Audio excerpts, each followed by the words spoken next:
Alright, YouTube, it's Will from Middle Development, and this is my 312th weekly update. As you see, we are back in the official studio, and sound quality and video quality should be much better for everybody. Like I said last week, I was on a little mini vacation, so I ended up having to sort of be outside in order to film, just because I didn't want to disturb everybody else in the house. So I was like, I'll just go outside and just film it here. And there was noise from the right, from the left, so it is what it is. We made it through. Welcome back. I'll jump right into it because it's a little bit late and I want to go to bed soonish. And this week on Monday my birthday was on Tuesday. And I decided to do my birthday squats on Monday because it's my normal squat day. And I had set a goal of over 40 reps, whatever weight I was, which, of course, after the weekend, I was weighing in right at about 209 pounds. So I put 210 on the bar and went for it. And I was turning 27, so I only had to do 27 reps. And I said I wanted 40. And on rep 26, I barely got out of the bottom. 27, 28, got him. 29, got it. 30, and when I started to come up, my upper back did this because it was just done. There was nothing, it had nothing left. So I decided to call it at 30. And, honestly, I'm looking back and I'm like, man, I probably could have eked out another 5 or 6 if I really, really wanted to. But it was one of those things where I'm already getting extra credits, so I just sort of let it go, and next year I'll just have to do better. It's that simple. And I intend to. I should be a bit stronger next year, so we'll see how that goes. And still went over and did some deadlifts after I did those, which was a mistake. My legs were just cooked. They were just shaking. I would bend down to just grab the bar at 135, and my whole lower body was just doing this. And it kind of helped because my legs did not want to be in that position, so they were just shooting up. I mean, it was just boom. I was just like, oh, I'm standing all of a sudden. I'm doing like a high pull with 135 because of the speed I'm getting off the floor, just because my legs refused to be in that position. So, there's pros and cons, right? I'm going to try to do that. That's a little better, huh? Now you can see the real shine on my face. I was cooking, so I got stuff splatters, slowly but surely, and makes me all shiny. So, still managed to pull 405 for a single. That's my, new zero. I always want to be able to pull 405, no matter what. And so far, that's worked out. Tuesday, did some training for Tampa Bay. Did some incline pressing with the log. Ended up getting to 170 for 3. I did 3 sets of 3 with that. No, I'm sorry, 3 sets of 5, which last week I was only able to get it for 3, so that was progress. I even went up in weight just to try to see if I could eke out a bigger single, and that just wouldn't happen. I need to remember to bring some extra shirts because the clean on that is just killing me. Taking a lot of energy out of me just doing the clean. So especially with a sweaty shirt, I'm muscling it up and it sucks. So I'll have to start bringing shirts and doing it that way, just to continue working on that movement, because it's a very foreign movement for me. The incline log press like that's very foreign movement for me. So going good there. Let's see.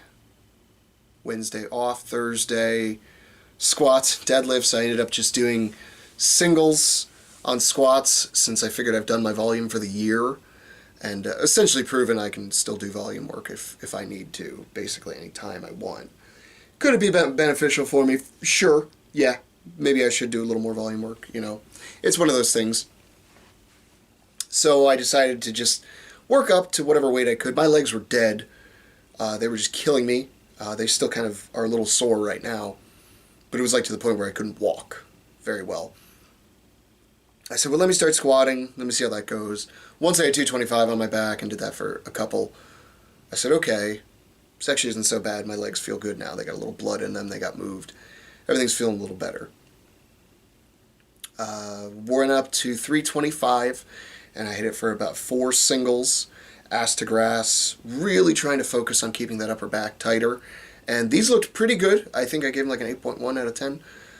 And I agree with that. Upper back could stay just a little bit tighter, and obviously I'd like the speed out of the hold to be a little bit better. But, you know, when you're doing ass to grass, I'm not saying you can let a few things slide, but, you know, in my particular situation, given the circumstances of everything that had occurred during that week, I'm not going to complain. Let's just put it that way. And then tonight, I just took it kind of easy. I just honestly played with the circus dumbbell basically all night, and then did some pull-ups just to finish the day on the fat grip bar.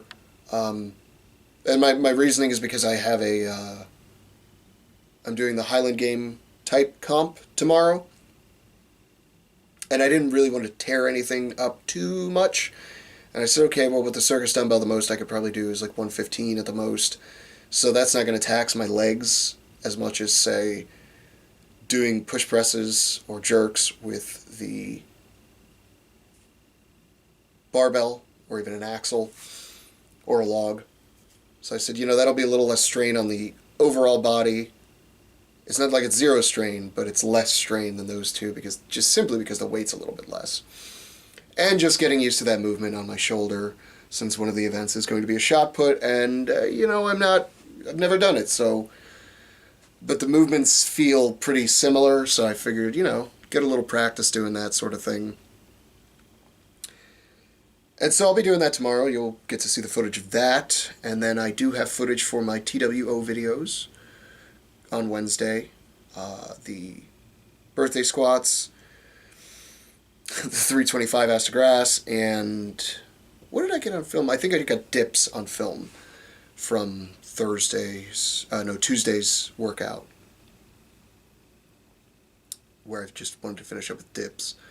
I ended up putting a 45. The footage has a 25, but the 25 was too light, so I put the 45 on and cranked out some reps after a circuit I was doing to do some accessories for pressing.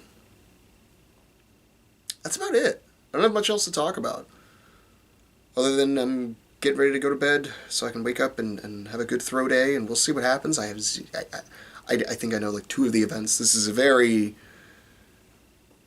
the promoter just signed me up for it, and I said, okay. I'm going to get footage of the 360 blocks, either attempted or, you know, done. And once I get that footage, I'm also going to get the footage of the 200 block being pressed, which the guy who did that, he has that footage. Do some voiceover work, and then that world record pressing block video is done, and I'll put that up as soon as I can. Once I have those 2 pieces of footage, I'll consider it complete. I've already done the voiceover work. I might just do it again. It's about a 10-minute video, give or take. It'll probably be a little bit longer because the attempts at the end. So maybe we're looking under 15 probably for those. I've sped everything up as much as I really can, and so hopefully people find it interesting, and I do drop some little tips and tricks and some ideas during that video, and hopefully people find it entertaining and interesting. So look forward to that and the footage from this weekend coming up. And if you don't, then what's your excuse?